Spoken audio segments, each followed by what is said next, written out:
I'd like to call to order the Board of Education meeting of November 11th. Before we get started, I would like to say this is Veterans Day, and on behalf of the Board of Education, we would like to thank all of the veterans out there for their service so that we can all live in a society of freedom, and we really appreciate all they do for us. So we wanted to acknowledge that. Did you want to say something? I just want to say again, want to say to all of our veterans and their families, thank you for their service. And we know that it has a great impact on family members of those who serve, and so they pay a price as well. But certainly we enjoy our freedoms today because of those who have served throughout our history. So we want to thank all those who have served and wish them a special day. Absolutely.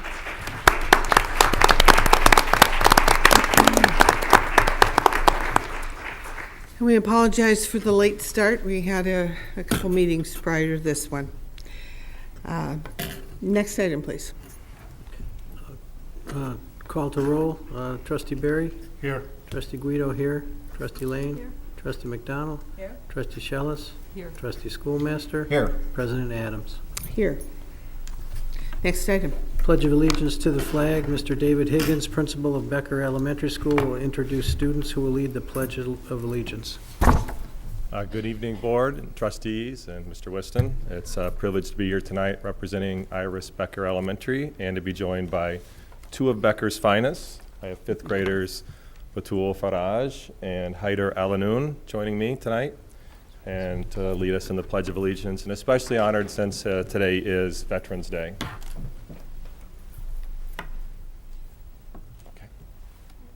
Allegiance to the flag of the United States of America, to the republic for which it stands, one nation, under God, indivisible, with liberty and justice for all. Oh. If you two could step forward. Thank you very much for coming. You did a good job. Thank you. Thank you for coming too. You What a smile. Thank you. Appreciate it. Thank you very much for coming, and thank the parents for bringing them.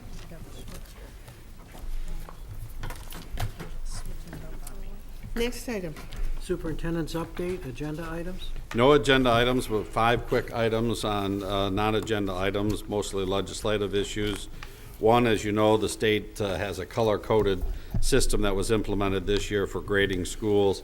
The legislature is looking at changing that to an ABC system and also take the authority away from MDE on accreditation and give it to the legislature. So we have concerns that, again, every year what we're being held accountable to and why is changing. Say that again. Yeah, can you repeat that? Take the- Because Color-coded no, from... that one I got. Okay, and take it away from MDE to deal with accreditation and make it go through the legislative process. And the legislators will be making those decisions? Yes, So why don't they just run for school board? we've often wondered that. Sorry, didn't mean to interrupt. No, that was It's good. just, They're also looking at... I thought I was hearing things at first, yeah, I'm sorry. me too. I wish, I can't make this stuff up. I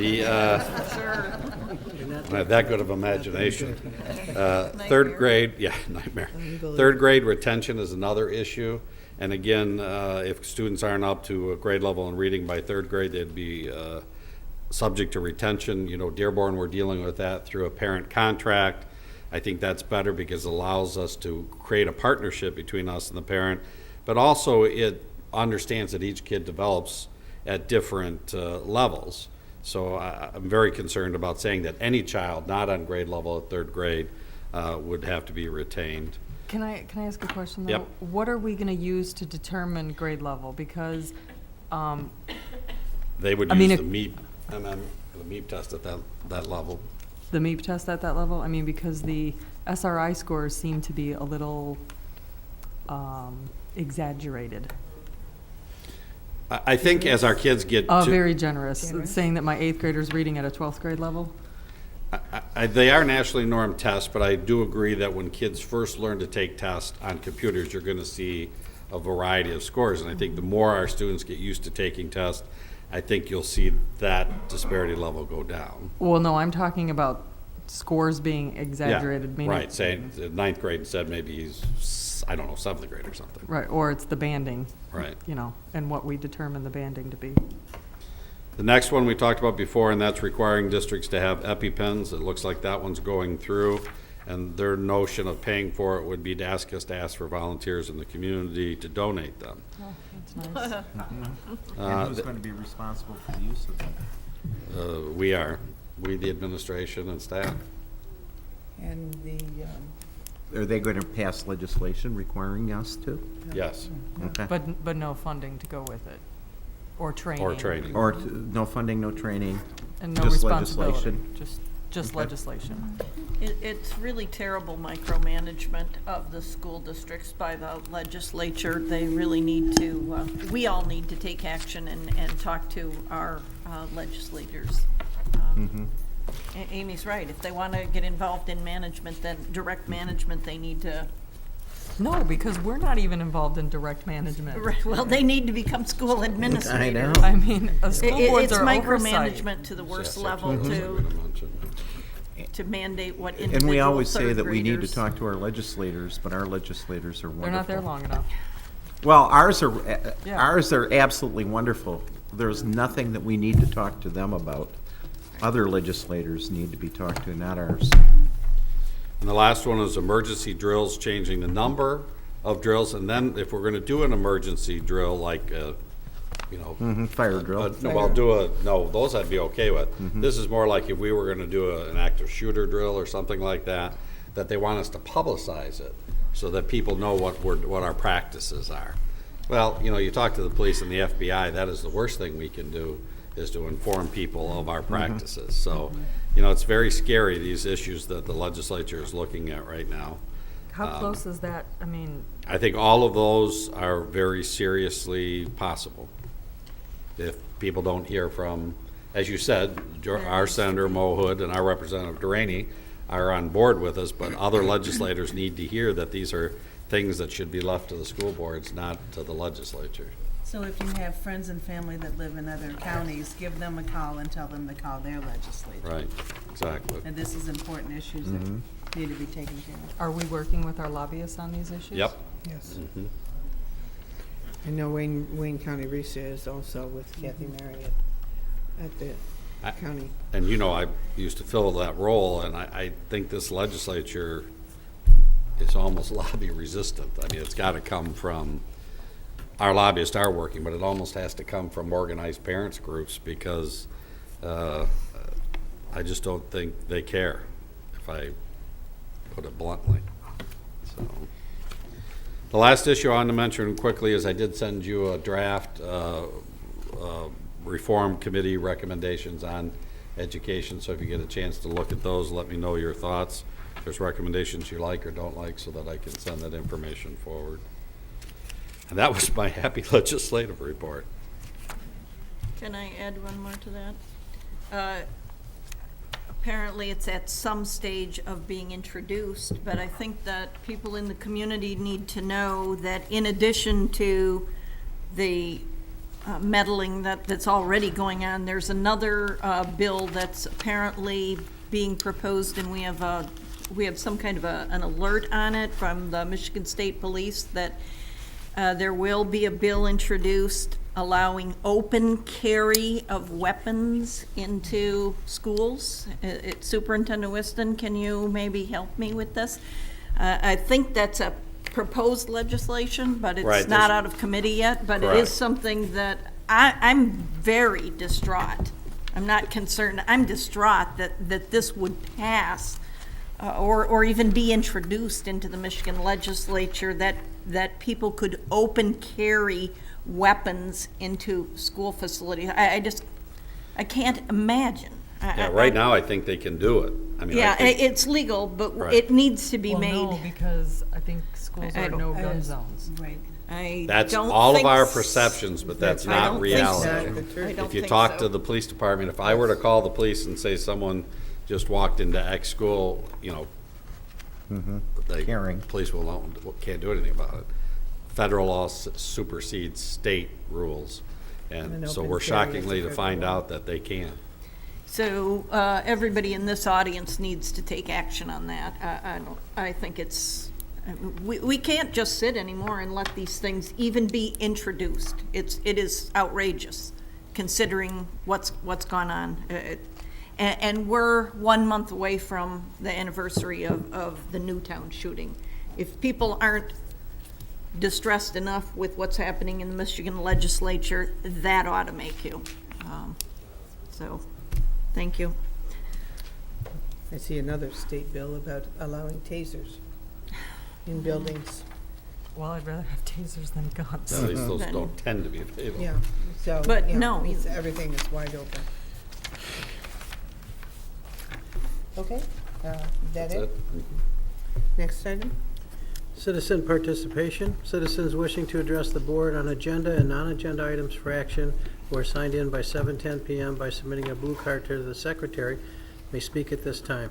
The board may not be in a position to respond to non-agenda items. Therefore, speakers should not anticipate an immediate response to their comments or questions.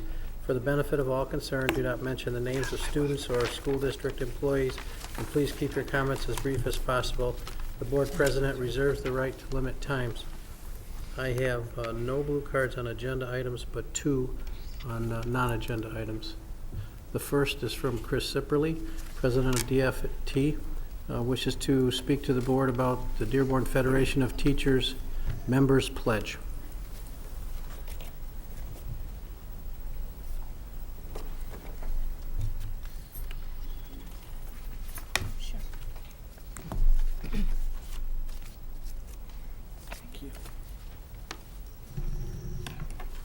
Good evening, President Adams, Superintendent Whiston, and School Board trustees. Allow me to introduce some of the members of the Dearborn Federation of Teachers Executive Board. We have here John Byrell. He is Executive Board Rep at Large. Debbie Cummins, she is an elementary rep. Mr. Barrett. Bruce Leap, he is a Rep at Large. Jane Mazza, she is our Affiliations Vice President. Linda Lazar, she is our secretary, and Cynthia Harmon, she is an elementary rep. And we would like to share with you in the Dearborn community our newly adopted Members Pledge. The DFT is committed to our teachers, our students, our school district, and our community. We will use our Members Pledge to help guide us in our planning and decision-making as we continue our work. The DFT considers the pledge to be a perpetual work in progress for our union, as our union, the district, community, and society continue to develop and grow. I guess you could refer to it as our strategic plan. We are committed to building a good society. We want to prepare students to become active and informed participants in democracy, help students of all backgrounds learn to understand each other and work together, educate students to take responsibility for their world and become world citizens, facilitate an environment where students feel free to debate ideas and construct new meaning. For example, teachers sponsor various after-school clubs, such as Model UN, Key Club, Student Council, and academic games. We believe in honoring the value of and cultivating each student's potential. As educators, we recognize that each student comes to us with unique qualities and needs. We work to honor and nurture diverse student needs and understand that a quality education does not look the same for everyone. Every student should have the opportunity to fully develop their potential. Student worth cannot be determined by one measure alone. The true purpose of public education is to shape the future of our society by building educated citizens who are caring, healthy, and productive. Ensure students become lifelong learners through the creation of educational experiences that are both challenging and joyful. For examples, teachers are integral in fostering various opportunities that provide what is needed for every child to succeed: before and after school tutoring, summer school, ASAP classes, and AP classes. We believe in working in the community is essential to student success. A strong public school exists in the context of and collaborates with its community. Community and family involvement in schools provide needed support for all students, including those whose education is compromised by society challenges of transient, poverty, and discrimination. The community and schools must share responsibility for the resolution of societal challenges. The school, family, and community partnerships will help students connect with the community and value education. And some examples of these, the Dearborn Federation of Teachers collaborates with various community groups such as PTA, Dearborn Education Foundation, Dearborn Chamber of Commerce, First Book, and Dearborn Public Schools on various events throughout the year, such as Relay for Life, Teacher of the Year, Mardi Gras, DFE golf outing, and homecoming.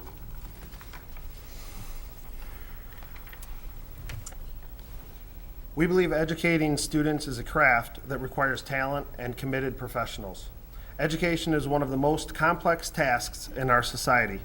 We are skilled professionals who combine experience in the classroom, extensive knowledge of content, and an understanding of how students learn. We strive to create engaging lessons for our students every day. We are innovators in our techniques and approaches to ensure we are reaching all learners and addressing their learning differences. The most important work in public education occurs in the classroom between the educator and student, a relationship that must be valued and nurtured by everyone. Effective decision-making in education must arise from the classroom through a partnership between the educator, the students, and the families. A curriculum that effectively helps all students reach their potential and address their diverse talents must not be limited to core subjects, but should also include physical education, music, art, foreign language, and career and technical education. Over 80% of the DFT members have master's degrees or more, or higher.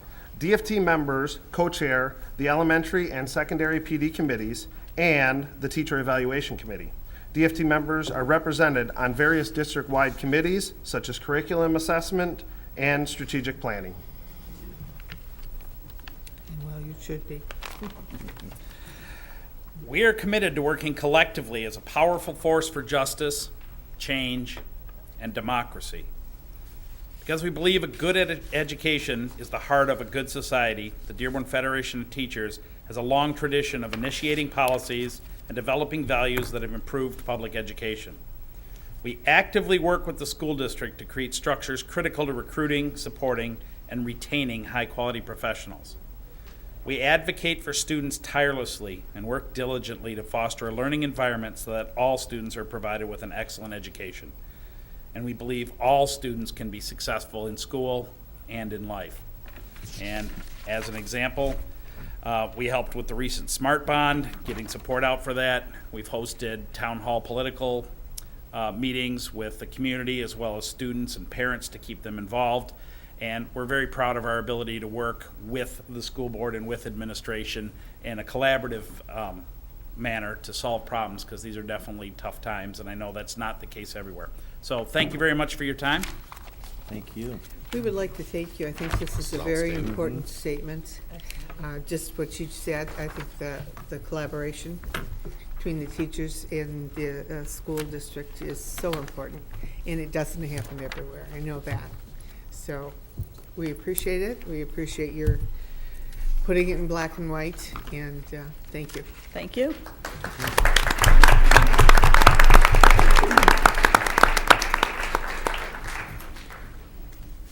Next item.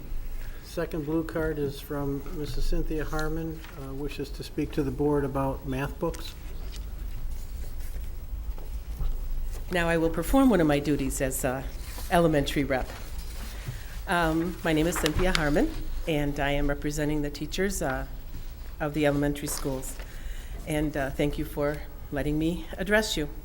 I want to thank you very much for providing every elementary school, every elementary student with their own math book this year. The beginning of the year, when only half the students were provided with a book, was an interesting experiment, and I'm here to give you a report on how that went. But before I start, there's been many concerns from teachers that believe you may not be aware that the everyday math does not have a textbook like what we had back in the day, where we had a hardcover book and then we had consumables that we tied along into it. The only books that are provided to the students are these consumable journals. Keeping the pages intact provides the students with opportunities to look back, see how to do the problems, and provides them for something to study. Without these, there's nothing in their hands. I heard from a high-performing school that felt that their students were not doing as well this year without the books for the first 2 months. They did some data analysis and discovered that this year the students' scores on the first 2 units was significantly below what they had seen in the past years. I quote, "Every teacher at our school feels a great need to have the math journals for our students. We found that Units 1 and 2 test scores to be lower than in past years, and we attribute it to the lack of practice with the math journal pages." I'm sorry, I'm nervous. Also, math lessons were taking so much longer because the kids had to copy everything. In addition, young students and lower achieving students were not able to copy quickly enough from the Promethean board. Using overlays and erasing did not work because the teachers couldn't check them before they were erased. We all tried a variety of ways to teach without the journals, and not one of us found it successful. End quote. While every teacher recognizes the need for cooperative learning and hands-on problem solving, it cannot be the only way. And math especially requires practice. And until the state allows for group answers through collaboration, we must teach our students to persevere and problem solve independently as well. Well, I initially heard from upper L teachers and their concerns of dealing with no math books. As the weeks progressed, many of the lower L teachers were experiencing problems as well. This from another school. We were very disappointed to hear that only half of the necessary books were ordered. With this spiral-type, higher-level thinking math curriculum, it's not easily duplicated without books for students to write in. I did my best. I have been in this district a long time, and I was dismayed that we have become one of those who could not afford books.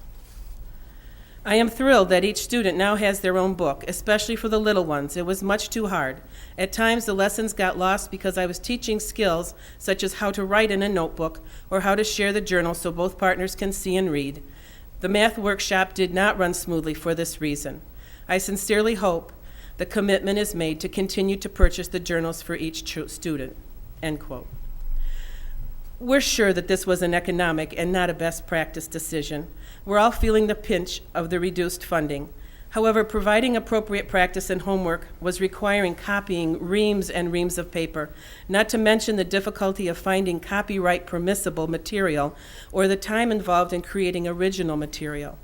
When figuring in these costs, it would be interesting to see just how much was saved or would have been saved. Expecting our students to go online to do their homework is not really founded in reality at this time. Let me mention the workshop model that has been thrown around as a cheap alternative to having math books. I have been on the district math committee for 4 years, and not once until this summer was eliminating math books ever on the table during our discussion of the workshop model. We spent months looking at curriculum, weighing the pros and cons, and planning the introduction of the workshop model in conjunction with the everyday math. I am from a GAP school, and we had the privilege of having experts in their field come in to examine what we were doing and how we could improve. Our high-paid expert math consultant said that in Upper L especially, the workshop model is appropriate about 1 day a week. That does not mean we do not differentiate. Yes, we work differently with struggling students. Yes, we challenge the advanced students, but we also need material. A group of Dearborn teachers attended a workshop at RISA this fall. They asked, how should we go about teaching everyday math without the journals? The answer was you can't. The math workshop model is to be done in conjunction with everyday math, and for that we need the books. We need the books to hold our students accountable for completing their assignments. We need the books to provide practice for the spiral curriculum. We need the books so that the students can have a resource to study from. Another teacher writes, "It saved me having the math journals when I taught split classes. I used it with the workshop model. It's crazy teaching a split class, but if I don't have my math journals, my job would have been so much more difficult. The children need the journals to show growth, and it helps with their learning." You know, it wasn't so many years ago that our students had a reading book, a science book, a social studies book, a grammar book, and a math book in their desks. These books provided informational reading practice, they allowed for homework practice, and they gave consistency across the district. Well, the social studies books became old and tattered and out of print, and they were never replaced. The teachers now must create their own materials. Then the science curriculum changed and new books were not purchased. Teachers did not complain much. The grammar books disappeared with some budget cuts, and so teachers created their own grammar work. Then the district decided that we were not going to use grade level reading books. But this year when there was no math book for the desk, it was embarrassing. I had a parent come in to look for her son's glasses, and she opened his desk. Where are his books? We teachers are wondering the same thing. When the shipment of the math journals arrived, I passed them out to the students. They were so excited, like I had given them a long-desired toy. It was heartwarming, like those videos you see of the children in the third world countries that finally get their hands on some school supplies. And I heard this same experience from teachers from around the district. So yes, the parents, the teachers, and the students, thank you very much for providing the students with their necessary math books. Thank you.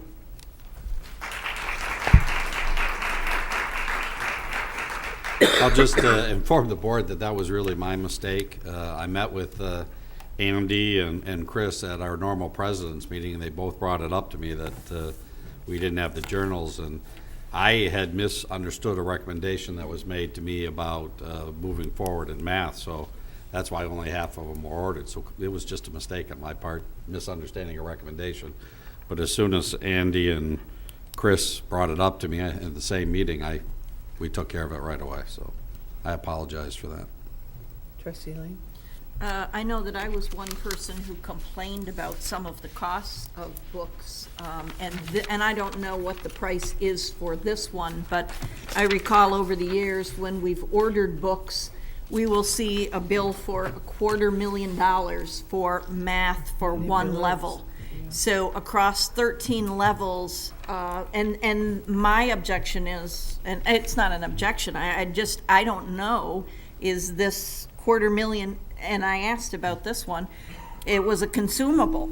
So, I'm wondering about the books. It used to be, I agree that it used to be, you get a book and it lasted for a couple of years. I don't know about this one, but some of us suspected that the publishing companies like this way of doing business. Oh, I'm sure they love it. So that we can order $250,000 of math books every year for how many levels. Right. And we all know the budget situation, so. There's- And then we've also all experienced the whole debate about, do we deliver things online? What about ebooks? Paper is gonna be dead, all that. So we're not trying to deny the I know, students what they need. And I guess that was one of the questions that so many teachers had, is that do they think that we have a math book and that this is a companion piece? And certainly that would be a huge expense if you had a math book that you would be using this with, but that is not the case.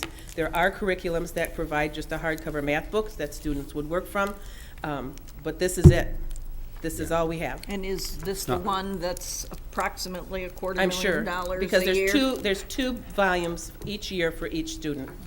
Jill, what did we, It's about $18 a student for this new level, and it provides journals, consumable journals for each student in grades 1 through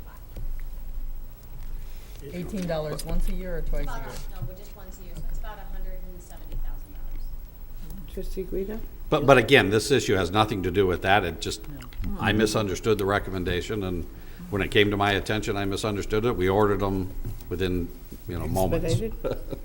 Expedited. So is this the only, Mrs. Harmon, is that the only book, so to speak? Yes, That's it? that's it. Yeah. There used to be 3 consumables that we used. Sorry, I should have asked it. There used to be 3 consumables that we would use. There was a home links or study links, depending on the grade level, and then a volume 1 and 2 of the math journals.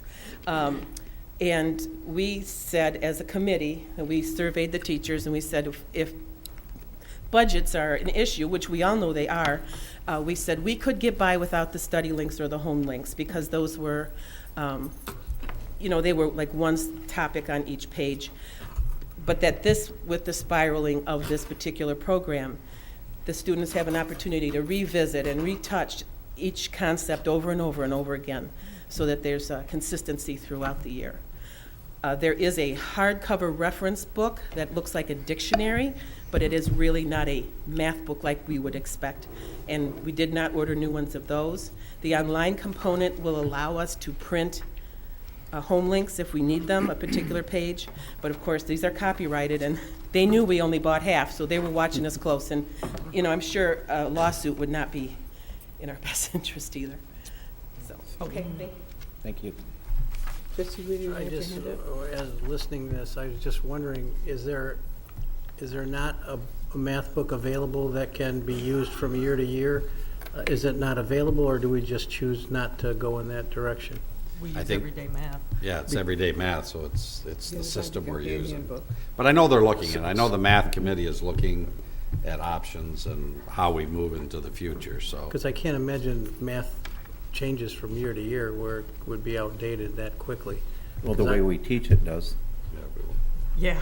From Let me year to tell year? you, Yeah. It's not Depending easy. on- Depending on the Well, we can give the board a report on this moving forward, because Member Lane did mention the costs in the past, and I think we've answered some of those questions. But, you know, the math curriculum committee made up of teachers is looking at how we're teaching math, and they'll be coming forward with recommendations. I would be interested Remember, you to moved the story hear problems from and things some of like the middle that, school as teachers as opposed to well, teaching because, math right. I mean, I have a hard time Shouldn't- helping my middle shouldn't school really student change with from year math, to year. just because when Math he is does math. multiplication, I don't understand The way it. that I we don't teach it draw boxes and has changed a lines, lot. and it looks incredibly complicated to me. The more So complicated the that problem, big it looks debate more if we use complicated, and I just wonder, is it really working, or are we just resorting to allowing the students to use calculators in middle school?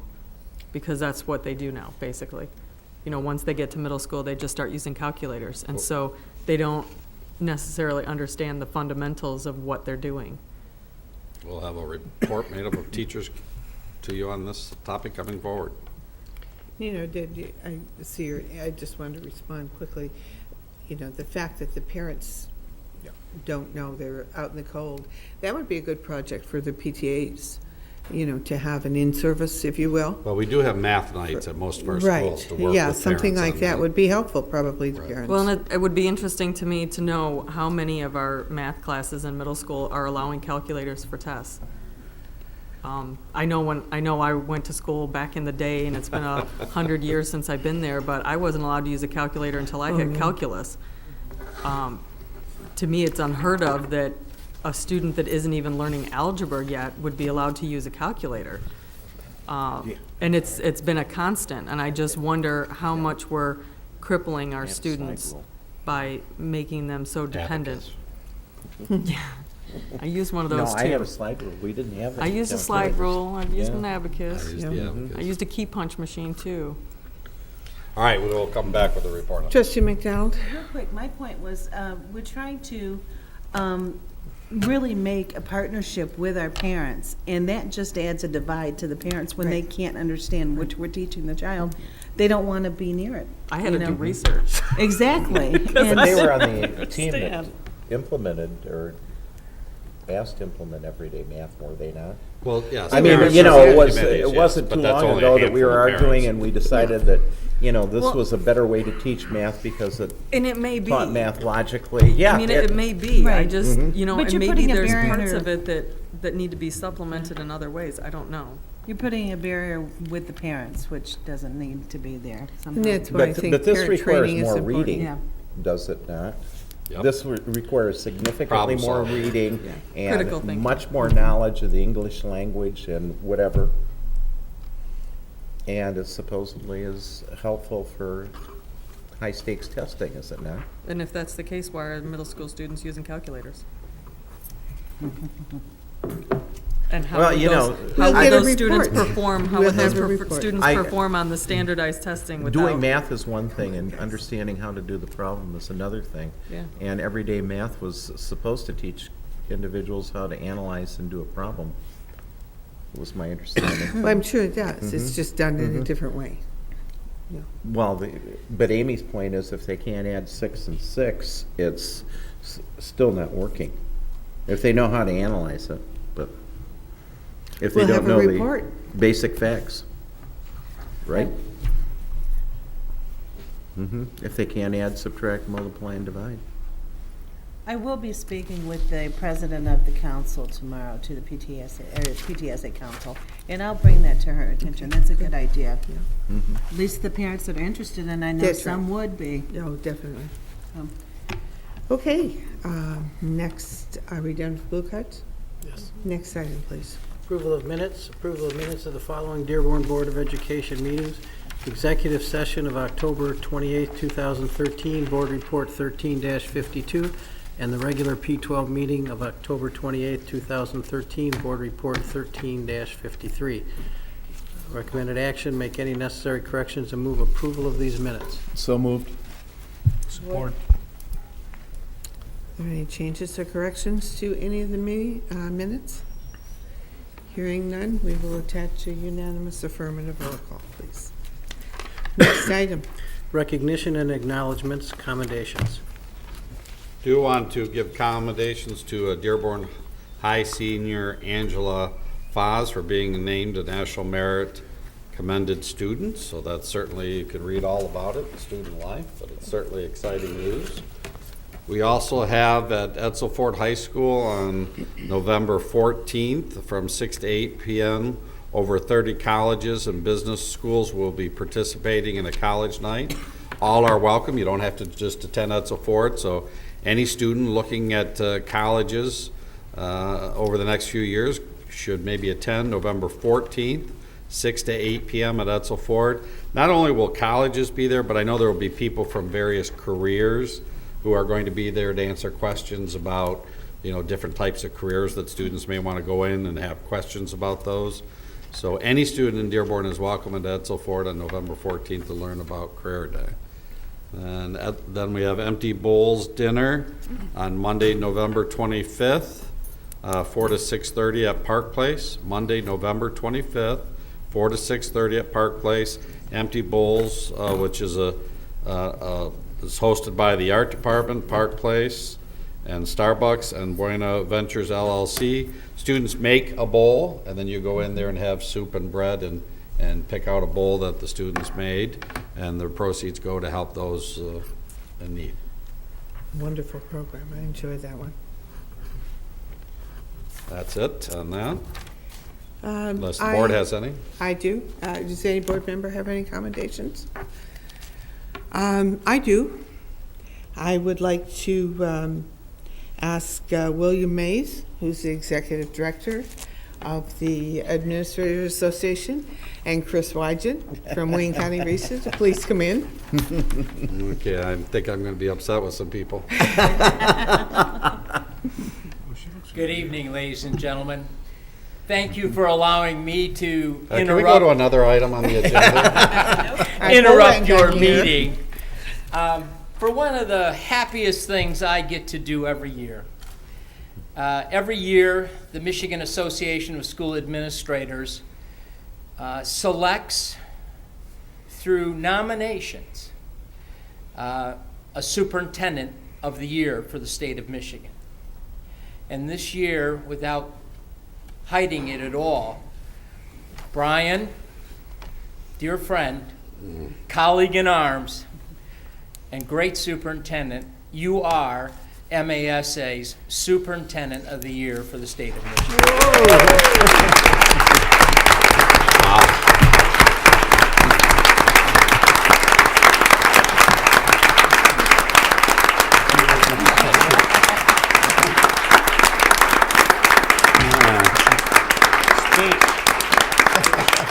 Wow. I'm humbled, I'm honored. There's a lot of great superintendents out there that deserve this award probably more than I do, but I certainly think I share this with the Board of Education, our partnership between the board and the superintendent, our partnership with the administrative group and our teachers and all of our employees, I think is what makes Dearborn special. So I share this award. I'm going to get upset with some of you, but I'm going to share this award with all of you. I couldn't help but hear part of your meeting before we came on. And I listened to great teachers talking about teaching and learning. And you talk about the great teachers of Dearborn. You talk about this great district and the students and the caring parents that make a difference. And you share that every day with superintendents across the state. You share that with us, and we're just deeply honored to honor you. You're a special human being.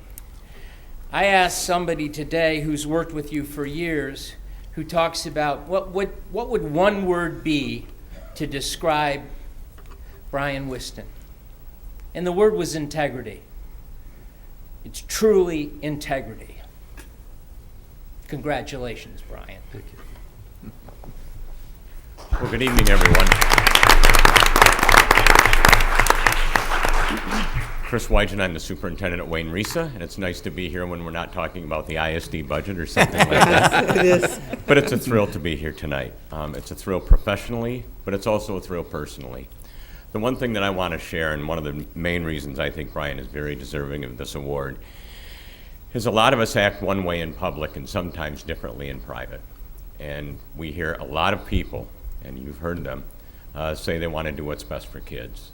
And sometimes that's with the cameras rolling, sometimes that's when there's a crowd. But I can tell you honestly that Brian says that in front of people, but also behind the scenes.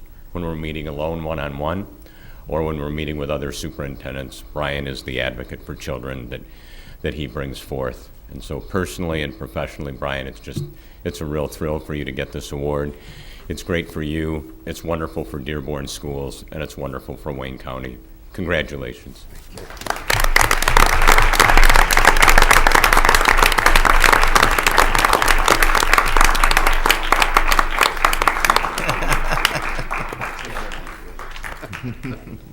There you go. There's a letter of congratulations. Yep. Which way is Brad going?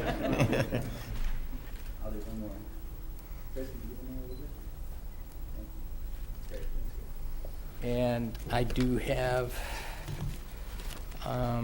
well, I've presented, I gave press releases. Yay. Congratulations, buddy, we'll be in touch. No big fat check to go with it?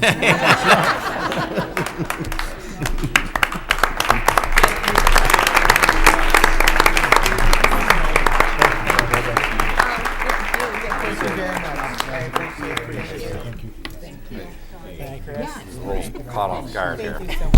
Thank you for coming to the schoolmaster. Yes. Thank you. Chris? Good to see you. Nice to see you. Congratulations.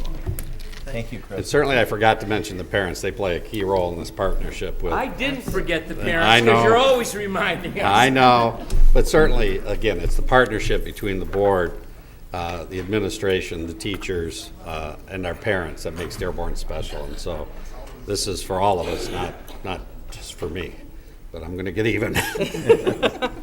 This is absolutely true, and I was thrilled to get the phone call last week that this was going to happen. So I wanted to note that Brian's wife, Beth, is here in the audience. She surprised him and came in too. She was not just a random lady that walked up and kissed him.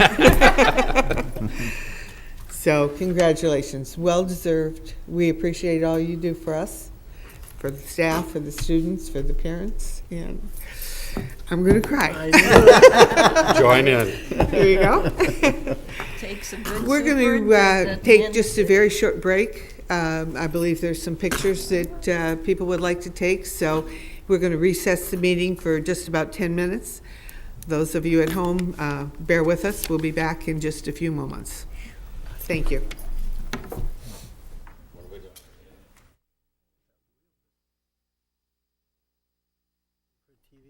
Yeah, we're ready. I think we're back live. I'd like to call the meeting back to order, please. Next item. Acknowledgement of donations. Yes, there are two. A donation of new automotive parts valued at over $22,635 has been offered to Edsel Ford High School by Jack Demmer Ford to be used by the auto shop for training purposes. That's very exciting. We want to thank Jack Demmer Ford. Donation of 2,000 pounds of new steel valued at $802 has been offered to Fortson High School by Target Steel Inc. to be used by... I almost said that. What does it say? Wow. to be used by the welding program for projects. Sorry, there was a misspelling in there, and I almost said it. So we want to thank Target Steel for that donation. Superintendent Whiston, do we have auto shop, auto mechanics at all three high schools? I just heard recently that there's such a shortage of skilled mechanics. I think that I just heard of something about. Gail?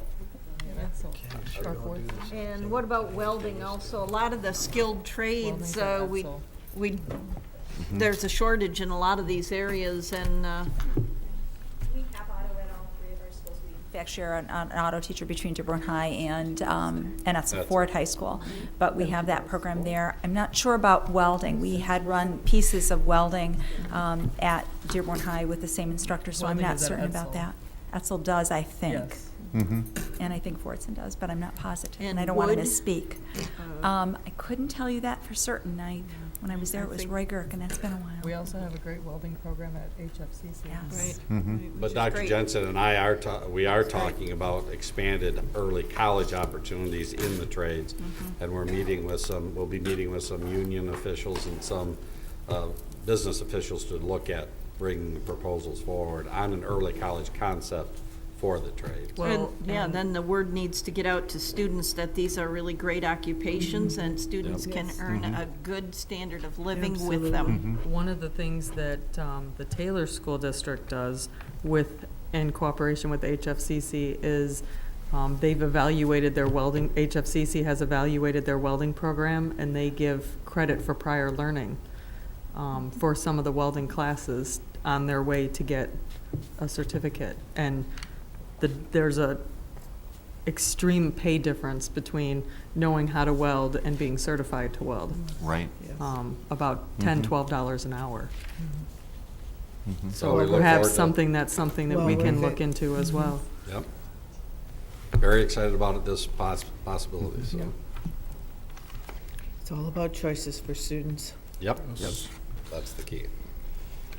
Next No item. other. Okay. Next item. Special reports, Smart Bond, Mr. Whiston. I want to thank the community for passing our SMART bond to allow us to borrow $76 million. I deeply, on behalf of the board, thank the Board of Education for your leadership in putting the issue out there.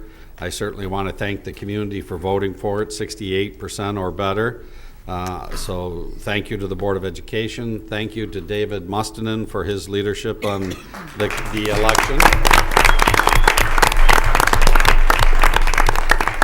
Hassan Jafer, who spoke morning, noon, and night at a million different events.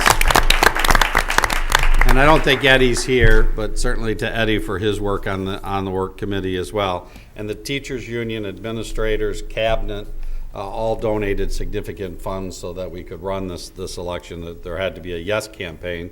And so we certainly thank the teachers and the administrators and the cabinet for significant donations made to the Say Yes campaign so that we could get the message out there. The next steps, the exciting next steps, I'm already getting calls saying, when is this going to be done? The voters just approved it.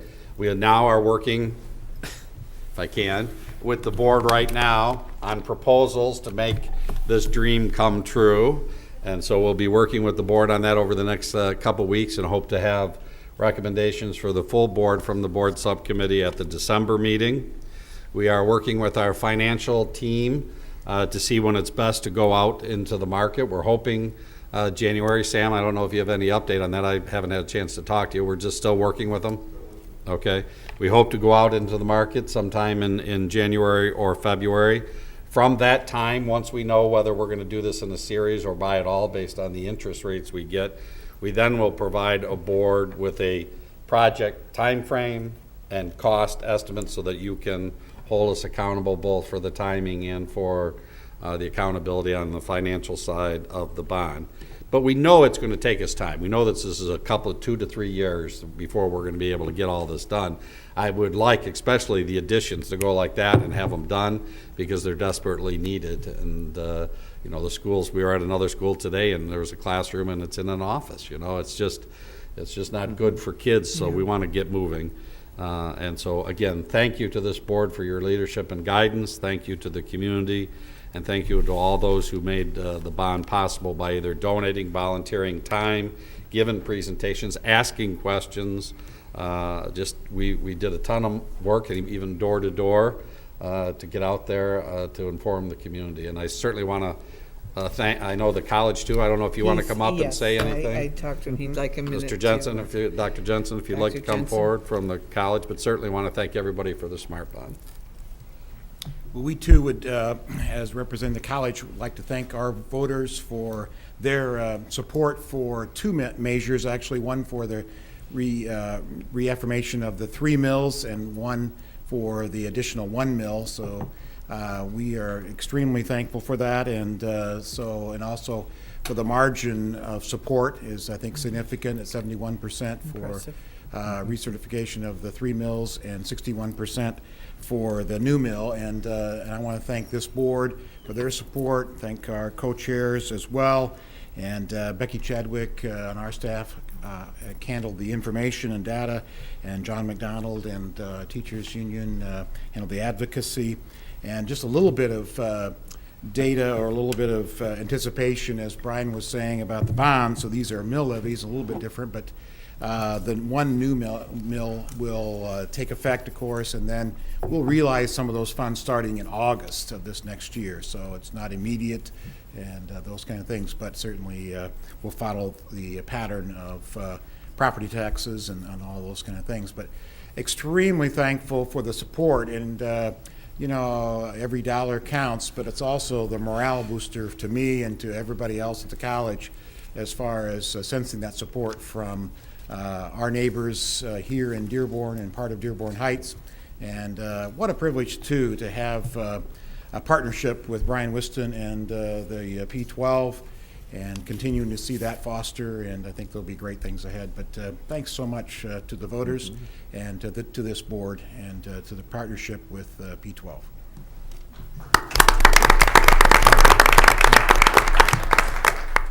Trustee Barry? I had a couple comments. I got a message from Mr. Whiston here from Fatima Yunus. She was the student that sang the national anthem this morning at Laurie School.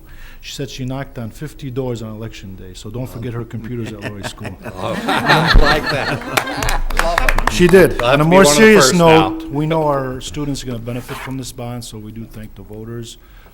What I'd like to say is let's not forget the business community. They were very supportive of this. So anytime we're given a chance to keep the money at home in our city, let's try to do that, please. Very good, very good. Any other comments from the board? I would like to thank the voters. It was a tremendous success, both the P12 and the college millages, and we appreciate it. I think that we worked hard to demonstrate to the community that we were only asking for what we really needed, and both the administration of the college and the P12 were able to justify what they were asking for. The college did some real belt tightening in the last few months, and I think it all paid off. It showed me a level of trust between the schools and the community, and we're very thankful for that. Any other comments? Okay, we'll move on. Extremely grateful. Yeah, everybody's grateful. Yeah, we're humbled, actually. Yeah, that's a good word. We're humbled because Yeah. of the affirmation Absolutely. of the population as a whole. And we just hope ourselves to be worthy of the trust that Yeah, they placed in us. absolutely. And no one wants to pay more taxes, you know. Oh, I know. So people had to really justify it in their minds. Can I just say one thing? I know that we were really vocal in making sure that everybody knew what the millage and the bonds were going to be for. And I would like to see that maintained throughout the Transparency. process. Yes, You I know, agree. making sure that we keep updated with, you know, the local papers and the local media so that they know what our schedule is, because parents are going to be excited, especially since there are going to be many, many, many projects. Having that timetable available to the public and making sure that the voters see what's going on at the schools, I think is going to be just as important. Sometimes we get caught up in, you know, making things happen and we know it's done, and then we forget to let everybody know what they paid for. And I think we'll be very happy to share that with Yeah. the community as it develops. Trustee Lane? Trustee Schoolmaster's comment triggers a thought in my mind. I was at a recent event, a middle school basketball game, and got the occasion to talk to some of the students. He says that the bond vote was a reaffirmation of trust in the board, the superintendent, the staff. But I think truly the vote for the college and for this district is really trust in the students. And I think that they show by their hard work every day. Most of them work very hard. They're very earnest about coming to school and learning. And really, that was the vote said to me that the community votes in favor of educating the students. That's what it's about. And the students, I think most of the students, we have a couple of them right here, I think they know that. But if they don't, they should. They're worth it, and they work hard for it, and we believe in them. And you're right, Dearborn has always supported education, and this time was no different. So we thank him. Next item. Official student count, Mr. Whiston. Mr. Maleko and Mr. Mashur are going to come forward and give you some more good news. It's just a night full of good news. Yeah.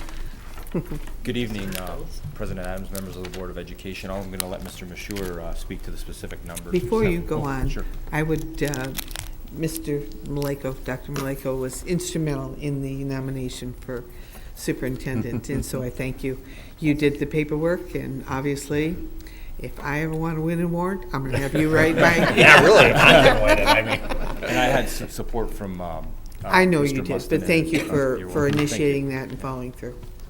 Sorry, I didn't mean to interrupt. I That's just okay. wanted to I acknowledge try to that. follow that one. They can make anyone look good. We're gonna- Congratulations. You can have tomorrow off. Just wanted to share some numbers with you. Our original projections were 19,195 students for this school year.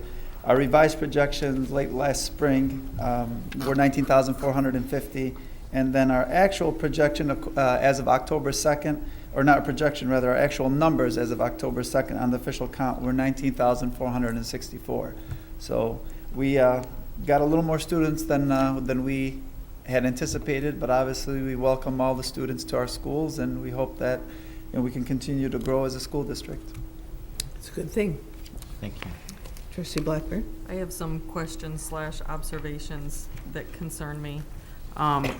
Looking at the numbers, I mean, it's obvious the 9th grade and 10th grade, that those are retention bubbles. We have 1,407 9th graders and 1,748 10th graders and only 1,100 11th graders. So those are, to me, they look like retention bubbles where we have students that take longer than 4 years to complete high school. I recognize that and understand that's going to happen, but my concern is that we have overcrowded high schools right now, and we have 1,100 seniors, and we will have 1,400 incoming freshmen next year. Along with the two bubbles in 9th and 10th grade, even if they all move up, that's a serious increase in some of our high schools. An extra 100 students at Fordson High School could be devastating.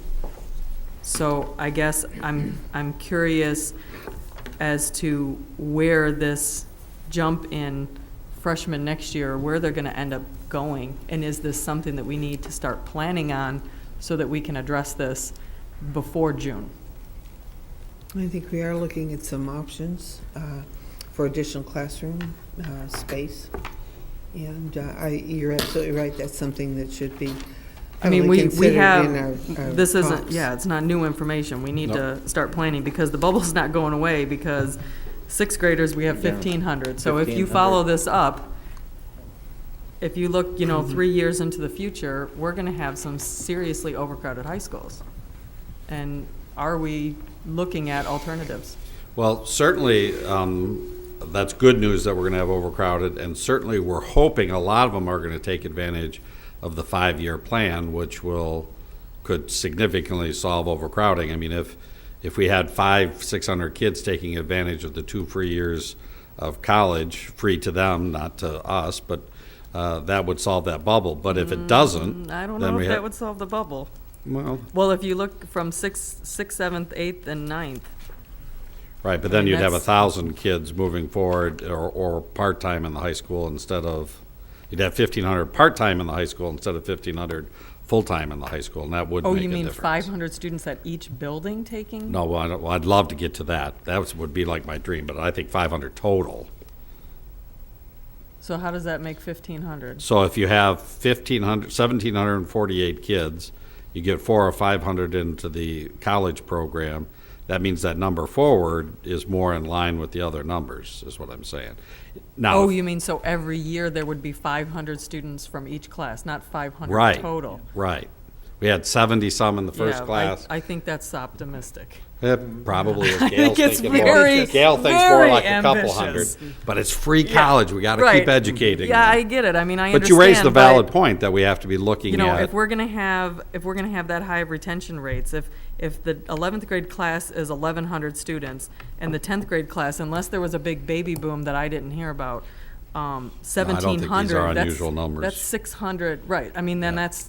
I understand it's the retention rate, but if we're gonna maintain these retention rates in 4 years, we're gonna be desperate. Even with you the raise options valuable that we questions. have, we will be in a desperate situation. Yep. I know that many of us that have been on the board have already been through that.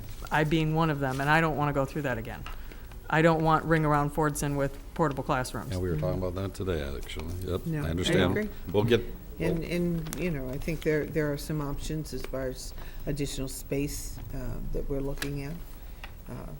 And I think you're absolutely right. That's what we need to focus on down the road. Yeah, moving I but don't- I'd forward. rather don't wanna focus be on this than blindsided the with it. opposite problem, which is. Exactly. Right, no, I Right, get that, I downstairs. understand, but I just want to, I raised just want to valid- be Yep. assured that Yeah, we're looking you're at absolutely options. right. Yep, very good question. And it's a preview of things to come.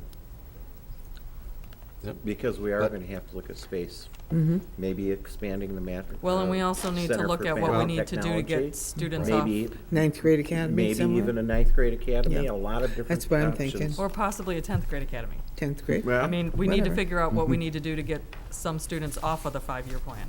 Right, certainly, you know, I know there's ongoing conversations about the college center over at the Michael Berry, but one of the things we would, is, on our recommendation, is to extend the math and science program over there. CMSC. So we're looking at a variety of options, but the question is, be prepared. That's very valid. And And be Amy's right. proactive about it. Yep. Mhm. I agree. I agree. Good girl. Thank you. Thank you, gentlemen.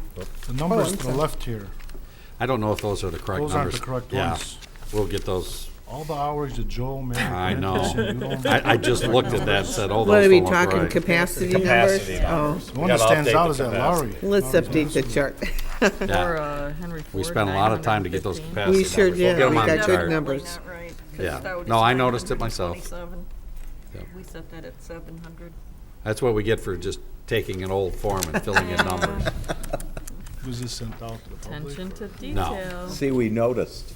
That's good. We might have to take But we'll get back that corrected the award. before it's sent out Would to you say, anyone. will you We might have have the to take ideal back and the the award. maximums on this? Yeah. This is serious stuff. Look, he's just grabbing for it. He's just joking. This is serious stuff. He goes, we might have to take the Joe's award right. back. Doesn't take much for me to tell. I guess not. Second mistake I've made tonight. Next item. Third one I'm out. November 5 Professional Development Review, Mr. Whiston. All right, good. This one you'll have to yell at Gail and Jill about instead of me.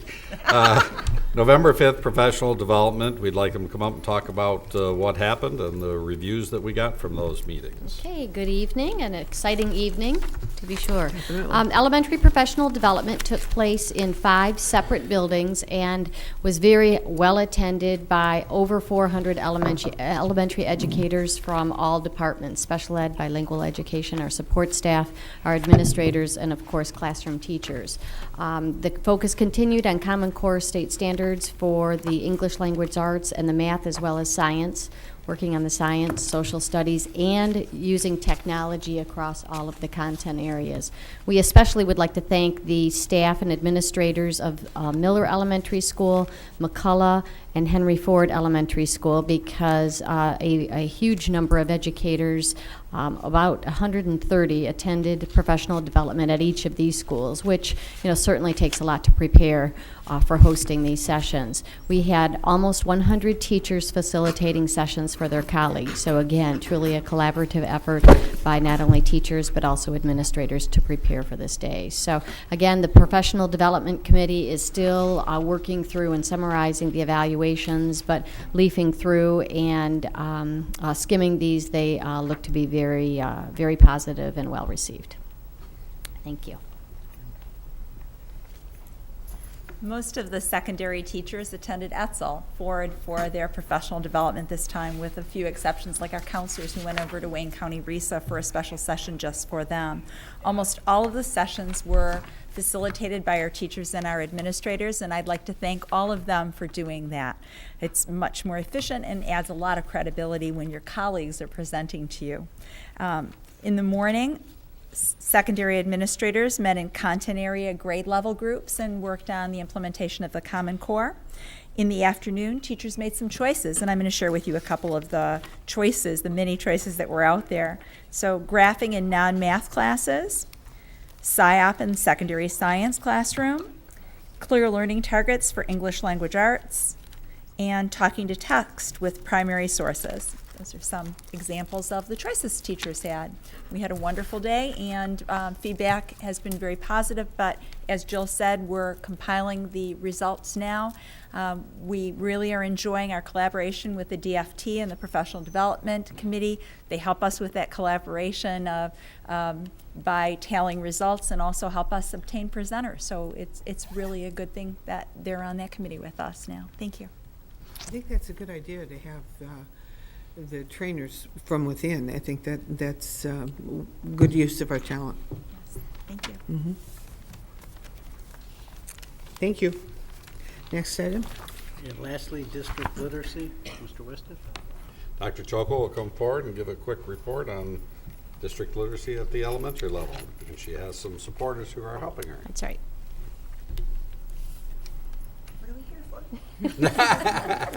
Good evening again.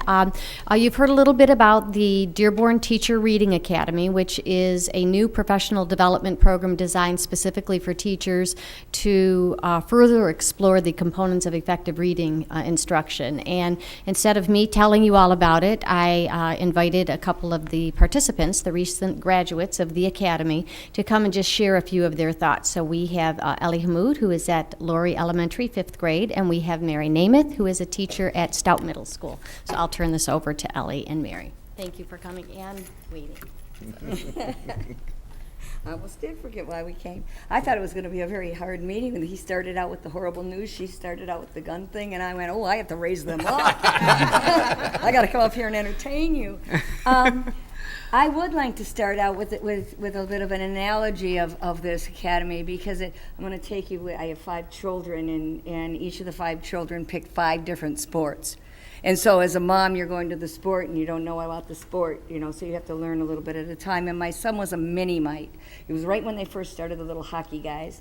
And I've got his little skates on him and he's all ready to go. And I go, come on, let's go on the ice. And he said, no, Mom. I said, well, no, come on, Todd, it's time to go out on the ice. He said, no, Mom. I said, Todd, why can't we go out on the ice? He said, Mom, Zamboni. And I said, well, who's Zamboni? He said, no, Mom. I said, well, who's his mom? I'll talk to his mom. I don't know who this is. So I said, come on, we're going. So we get out there, and this big thing is coming right at me. And right across his chest, it says Zamboni. And this is how I get to learn with these lights in my eyes. But the lights in my eyes are like that deer that are being blinded. And, we're all getting hit with all the different things we have to teach now. And we're getting, the ball's thrown here, we got it. We got this one, we cut this one, we got the one behind our head, the one between our legs. And the thing that happened to me when I went to the Reading Academy was they took all the balls that we learned with the Zamboni thing, where we had to kind of learn with the lights shining in our eyes, and put it all together, put it in perspective, and it bridged everything together all these different components came together with the formative assessments and the SRI and the DRA, and taking all those scores and working with the ELL and working with some of our special ed and doing them in groups of 3 instead of the group of 30 that we have in the classroom. And right now I'm able to hit 9 kids a day, an hour, in my 30 kids in the classroom, just based on what I learned in the academy, you know, independent of the others after they get going, and hit them hard and hit them harder so that we can start accomplishing some of the goals that we have. So I just have nothing but kudos to say for what they've done with this particular personal development that I attended. Good evening, how are you? I'm Ellie, and I'm a proud teacher at Laurie School. And when Dr. Chokel asked me to come and talk about the Reading Academy, I was excited. Don't worry, Dr. Chokel. So we had an amazing experience. We came during the summer, and we dedicated our time to learning more about reading and the foundations of reading skills. And I was a little confused as to why a 5th grade teacher would be asked to come to phonics and early stages of developmental reading strategies, because typically in an ideal classroom, that's not something that I focus on. I take those foundational skills and I build upon them and I improve those skills and I try to get those students ready for middle school. So I said, why not? Sounds good. I mean, it's not something that I normally do on a daily basis, but it would help me grow as a teacher, and it would help me improve my interventions for those students that do need help. But when I got to the Reading Academy, I realized that there were several things in there that I had misapprehensions about. It wasn't just, help those struggling readers. It was, what are you doing? And let's reassess. And what do you, when you do assess, and you have various different types of assessments that are offered to you that maybe you're not aware of, for example, a word analysis that comes in the DRA kit and the lower elementary kits. And because I've been a 5th grade teacher for 7 years, I've never used the word analysis kit. I've never had need to use the word analysis kit, which, for those who are not familiar with that aspect of DRA, it's to support students who are below a 38 DRA. And me expecting my students to come into my classroom at a 50, I didn't really have use for such a lower level reader. But there are so many wealth, and there is a wealth of knowledge within that word analysis and many lessons and strategies to help students, not just that we're struggling. And then on top of that, I got a chance to learn how to improve my vocabulary and phonics and phonemic awareness. And it was the puzzle pieces of reading that I didn't always use on a daily basis that made me aware of things that I needed to be aware of to become a more effective teacher. We had on-site visits. We got to go see an entire literacy block. We got to go and sit with a veteran teacher who was using the strategies that we were working on. We also got to go to test and utilize some of those assessments, and then put them into play and take a look at the data and analyze it and say, what do you do now that you've analyzed this data, and where does it take you? And hey, here's some strategies you can use, and here's some websites and resources, and here's a binder, and here's some people in your district that can help you when you're stuck. And here, let's get to gather all this information and put it in a nice, neat package and have fun and have a good experience, a valuable learning experience. And I highly recommended it. And there was another aspect of the Reading Academy that I really appreciated, and that was that there was constant self-reflection, constant checks. We were always adjusting our activities based on what the teachers asked for, what they needed, what they wanted more of, and I really appreciated that. Lastly, I wanted to mention that I come from Laurie School. I'm a proud teacher of Laurie School, as I mentioned before, and we are a focused school. And we're working really hard to bridge the gaps at Laurie School. We have some amazing interventions in place and some wonderful programs, and we're looking forward to next school year to see the fruits of our labor. The Reading Academy was just yet another bag of tricks that we're able to pull out and say we supplement our students and support them in another way. So I appreciated that. Lastly, I just want to say that I'm a 21st century teacher and I'm working to improve the use of technology, and that Dr. Cholkle, I accept PayPal. Have a nice evening. Thank you very much. Thank you. Are there any questions or comments from the board? Thank you very much, ladies. Next item. Action items, special consideration of an action item. Are there any agenda items on this agenda which board members or the superintendent wish to discuss and vote on separately? If there are, we will exclude these from the motion below. Supplement 8. Number 8 needs a roll call, yes.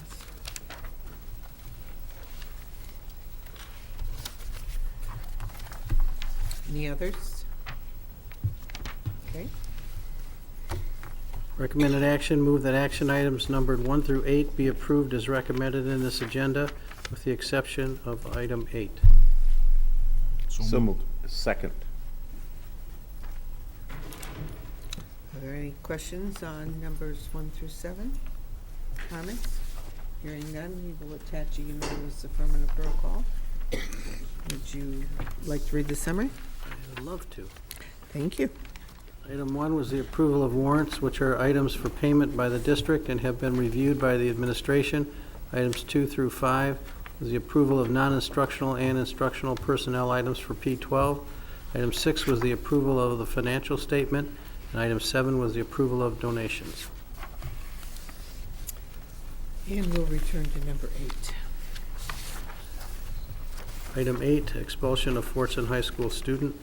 Recommended action, move that the Dearborn Board of Education, having heard and considered the evidence in the case of a Fortson High School student, shall be permanently expelled from Fortson High School and the Dearborn Public School District for 1 year, 180 days. So moved. Support. As usual, it was a difficult hearing. So expulsions are always difficult. We have a roll call, please. Hussein Berry, Yes.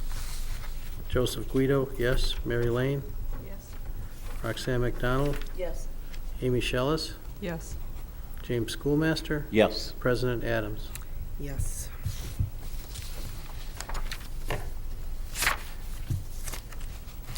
Next item. Next item, discussion item, none. Next item. Acknowledgement of correspondence. I think we've all gotten the same correspondence. I forwarded some emails that I got, so. Some? Yeah, you did get quite a few. It was, I think, very heartening, though, all the comments that we Yeah, I did thought get, it the was wonderful congratulatory from that, the college organization. Yeah. I Very was- supportive I was of our shocked at how passing our many. millage. Yeah, it was, I wanted you all to share. Yeah, oh no, it was wonderful. I didn't realize that so many people paid attention to that. Yeah. So it was nice. Next item. Board of Education Affairs, Board Member Committee, and Organization Reports. Audit Committee. Well, I've been told that I have to give the executive summary on Yeah. on these documents to Joe, so I'll be busy. I asked Jeff, I said, this is one for all of us, right? We each get one. He said, no, you get the whole stack. Yeah, where's your stack? I have mine right on the floor, Oh. right there. You got You're your going to work cut out accidentally for you. forget them, aren't you? Yes, We'll make sure he does it. there's a lot there. And There that's, is. that's just, I think, the construction This is just the managers. construction Yeah. manager, Yes. RFPs, Very or nice. RFQ, RFP. Well, we'll all be anxious to get your recommendations and get started with the projects. I think everybody's looking forward to it. Yes, I'm glad we didn't wait. Yeah, I'm I am glad that too. we had this I am scheduled too. and ready Yeah. to go. Yep. It was a good thing. Hit the ground running. No other P12 committees, I don't believe, met, right? Next item. Board Member Commentary. Trustee Lane. I don't remember exactly what the issue was, but a few years ago, I remember calling and asking members of my family to call Michigan legislature and Governor Rick Snyder's office. I don't remember the issue, but I remember that it was related to either CCW or open carry, and there was, again, a proposal to expand in one of the outliers in the Michigan legislature had some kind of crackpot legislation. So anyways, I called the governor's office, and members of my family did. And I asked, well, if I want to come to Rick Snyder's office, can I open carry into Rick Snyder's office or into the Michigan Capitol? And I was met with total disbelief. And of course, eventually when the individual who responded said, no, you can't, I asked him, then why would you propose that someone be allowed to carry a weapon into our schools? And who is going to be the person who will approach someone in a school or walking toward a school and say, hey, are you open carrying or are you intending something nefarious? So we should be outraged by the proposal, considering the violence this country has experienced at the hands of people carrying irresponsibly, using weapons. I'd like to ask the members of the board to consider a resolution. It's meaningless except to us, but it does send a political statement. I'd like everyone else to be aware of it as well. The city, or the Rockford School District, did pass a proposal stating that their district did not allow open carry into schools. I think we should do that as well. Superintendent Whiston, I've asked to get a model policy. There is a model policy, and I would ask members of the board to consider it.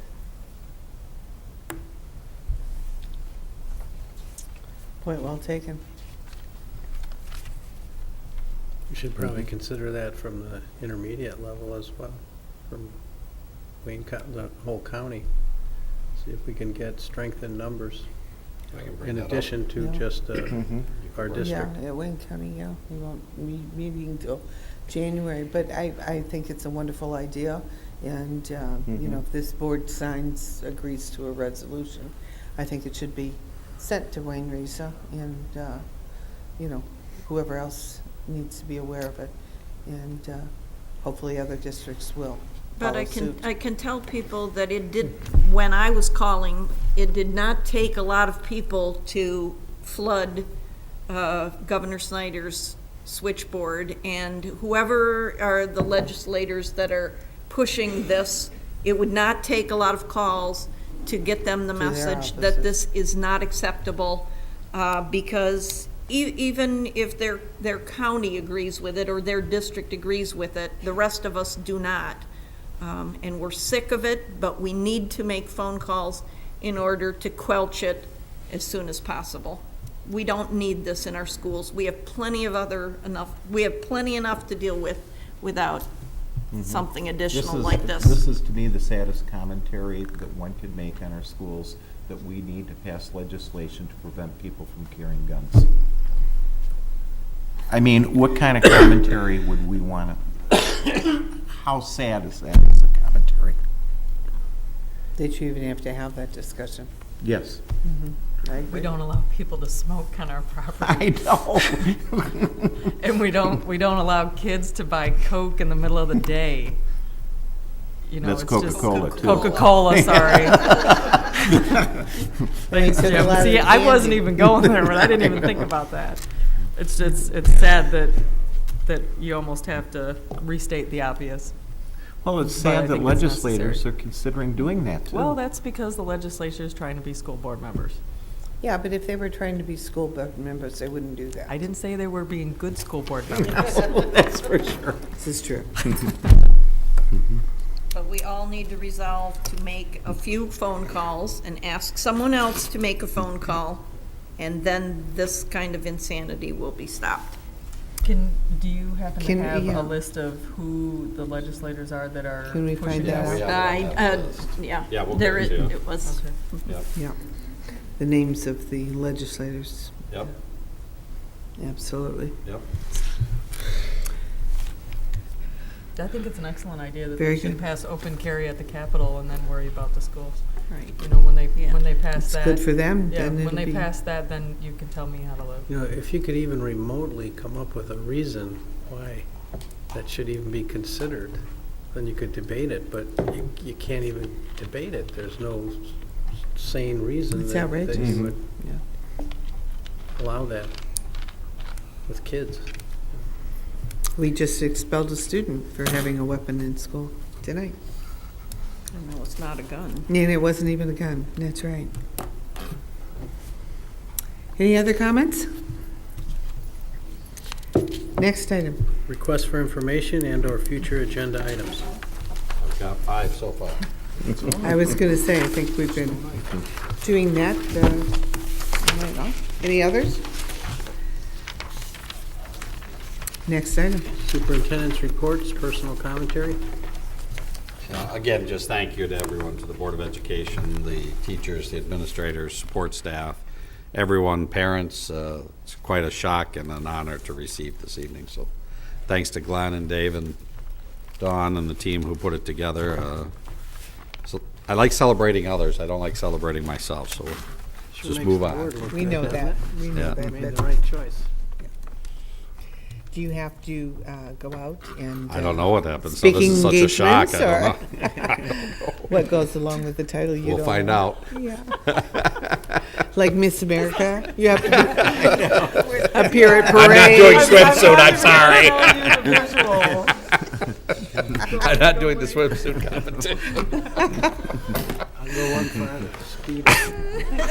Did you see No, him we at don't the need parade? that. At the parade with his princess wave? Okay, let's move on. Other, none. It's been a long night. We're getting a little slap happy. Future meetings, Joe? Okay. No other? No? No? Next item, please. Future meeting dates, Monday, November 18th, 2013, HFCC meeting at 7 p.m. at the Andrew Services and Conference Center in the Rosenau Boardroom at Henry Ford Community College. I can't do this. Monday, November 25th, 2013, P12 Board of Education meeting at 7 p.m. at the Administrative Service Center in the Frank Franchi Boardroom. Monday, December 9th, 2013, P12 Board of Education meeting at 7 p.m. at the Administrative Service Center in the Frank Franchi Boardroom. Monday, December 16th, 2013, HFCC meeting at 7 p.m. at the Andrew Mazzara Services and Conference Center in the Rosenau Boardroom at Henry Ford Community College. It has been a night to remember. Yeah. Or forget it. Thank you, we're adjourned.